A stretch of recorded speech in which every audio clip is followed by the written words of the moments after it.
प्रदेश में पुरा महत्व की सामग्री खतरे में है। जयपुर में पुरातत्व मुख्यालय और अल्बर्ट हॉल में पहले तो 14 अगस्त को बारिश के पानी ने ऐतिहासिक सामग्री को नुकसान पहुंचाया था, वहीं अब दीमक ने हमला बोल दिया है। ये दीमक पुरातत्व मुख्यालय में रखी फाइलों से अल्बर्ट हॉल संग्रहालय तक पहुंच गई है। बताया जा रहा है कि कई जगहों पर दीमक ने फर्नीचर को मिट्टी में बदल दिया और ये लगातार फैलती ही जा रही है। दीमक अगर संग्रहालय की लाइब्रेरी तक पहुंच गई तो प्राचीन और दुर्लभ पुस्तकों को बड़ा नुकसान हो सकता है। और जानकारों का कहना यह है कि मुख्य रसायनवेत्ता को लंबे वक्त से दूसरे कामों में लगा रखा है और ऐसे में अगर पूरा महत्व की सामग्री को दीमक से बचाना है तो जल्द ही विशेषज्ञों से मुख्यालय और अल्बर्ट हॉल की पूरी इमारत का ट्रीटमेंट कराना होगा, नहीं तो कोई बड़ा नुकसान यहां पर उठाना पड़ सकता है। तो लगातार जो पुरातत्व मुख्यालय हैं अलग अलग जगहों पर वो कहीं ना कहीं खतरे में कहा जा रहा है। आपने देखा होगा पिछले हफ्ते जब बारिश हुई थी या फिर पिछले दिनों में जब भी बारिश हुई तो लगातार अल्बर्ट हॉल में जो मूर्तियां थी पुराने वक्त की, कई सालों पुरानी, उन सभी को खतरे की बात निकलकर सामने आई। कहा ये जा रहा था कि बारिश के पानी की वजह से कहीं ना कहीं नुकसान उनको हो रहा है और अब दीमक का प्रकोप देखा जा रहा है। कहा यह जा रहा है कि दीमक की वजह से यहाँ पर नुकसान उठाना पड़ सकता है और आशंका और भी इसलिए बढ़ गई है खतरे की क्योंकि कहा यह जा रहा है कि अगर लाइब्रेरी तक ये दीमक पहुंचते हैं तो फिर बड़ा नुकसान हो सकता है और लगातार इसके लिए तैयारियों की बात की जाती है। हालांकि तैयारियां वो दिखाई दे नहीं रही हैं। अल्बर्ट हॉल तक कहा यह जा रहा है कि दीमक पहुंची हैं और क्या इंतजामात हैं यहाँ पर इन चीज़ों को बचाने के लिए, पुस्तकों को बचाने के लिए, खासतौर से लाइब्रेरी की अगर बात की जाए तो किस तरीके से बचाया जाएगा अगर दीमक वहाँ पर पहुँचेंगे। और या फिर बारिश के वक्त ही जब लंबे अंतराल तक बारिश हुई थी उसके बाद भी कई सवाल खड़े हुए थे हालांकि, और पुरातत्व सामग्री पर जो खतरा है वो किस तरीके से बढ़ रहा है आने वाले दिनों में और ये खतरा किस तरीके से और भयावह हो सकता है इसका अंदाज़ा आप लगा सकते हैं।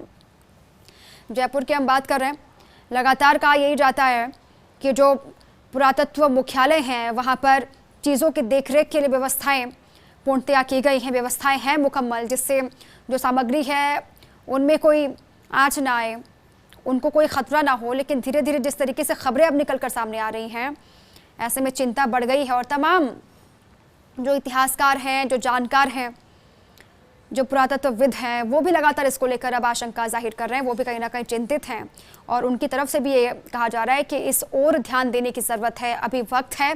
अगर इस तरफ ध्यान नहीं दिया गया तो फिर आगे बहुत बड़ा नुकसान उठाना पड़ सकता है। इसी पर अधिक जानकारियों के साथ मेरे सहयोगी निर्मल तिवारी जुड़ चुके हैं। निर्मल, पहले बारिश की वजह से तमाम सवाल खड़े हुए, अब दीमक का प्रकोप भी अल्बर्ट हॉल तक जा पहुंचा है। ऐसे में सुरक्षा को लेकर, इंतजामों को लेकर कई सवाल खड़े हो रहे हैं।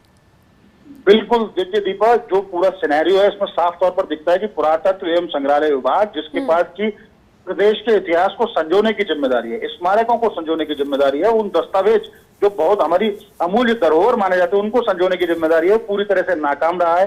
14 अगस्त को जब बरसात आई, भीषण बरसात राजधानी के अंदर, तो पूरे बेसमेंट में पानी भर गया। वहां पहली गलती तो ये थी कि जो मम्मी, जो और 7000 साल पुरानी मम्मी है, आपने उसको ऊपर से उठा के बेसमेंट में रखा ही क्यों?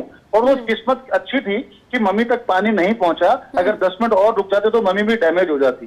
तो निश्चित तौर पर पूरा जो डिपार्टमेंट है नाकाम रहा है और पिछले 1 महीने से, आज 14 अगस्त की घटना, 13 सितंबर हो गया, पूरे 30 दिन हो गए। 30 दिन के अंदर अल्बर्ट हॉल म्यूजियम को पर्यटकों के लिए नहीं खोला जा सका। वहां तमाम जितना भी टेराकोटा है, तमाम जो फाइलें थी, प्रमुख महत्वपूर्ण दस्तावेज, जो ऐतिहासिक दस्तावेज हैं, वहां जो शिलालेख थे, वहां जो पेंटिंग्स थी, तमाम खराब हो चुके, उनको रेस्टोर नहीं किया जा सका 30 दिन के अंदर। तो फिर डिपार्टमेंट अगर इस बात के दावे करे कि वो रक्षा कर पाएगा इस सामग्री की, हमारे इतिहास की, तो निश्चित तौर पर कहना होगा कि डिपार्टमेंट गलत दावे कर रहा हो। और अब नई समस्या ये खड़ी हो गई दीपा कि जो दीमक थी, पानी की नमी के साथ वहां दीमक भी आई और दीमक ने तमाम फर्नीचर को चट करना शुरू कर दिया है। जिस तरह से हमने अभी तस्वीरें भी दिखाई हमारे दर्शकों को, दीमक पूरी तरह से जो नया फर्नीचर था मुख्यालय का, अल्बर्ट हॉल मुख्यालय, क्योंकि अल्बर्ट हॉल में ही पुरातत्व विभाग का मुख्यालय भी अल्बर्ट हॉल के अंदर ही है, तो तमाम जो उसको फर्नीचर पर दीमक लगना शुरू हो गई है। उसके अलावा जो कास्ट कला के जो पुराने, जो इतिहास से जुड़े हुए बहुत पुराने जो शिलालेख थे, जो शिल्प थे, उन कास्ट शिल्पों के ऊपर भी दीमक चढ़ने लग गई है। बिल्कुल निर्मल, कई सवाल इसको लेकर खड़े भी हो रहे हैं और लगातार ये कहा जा रहा है कि आंखें खोलने की जरूरत है वरना कोई बड़ा नुकसान हो सकता है। बहुत शुक्रिया आपका।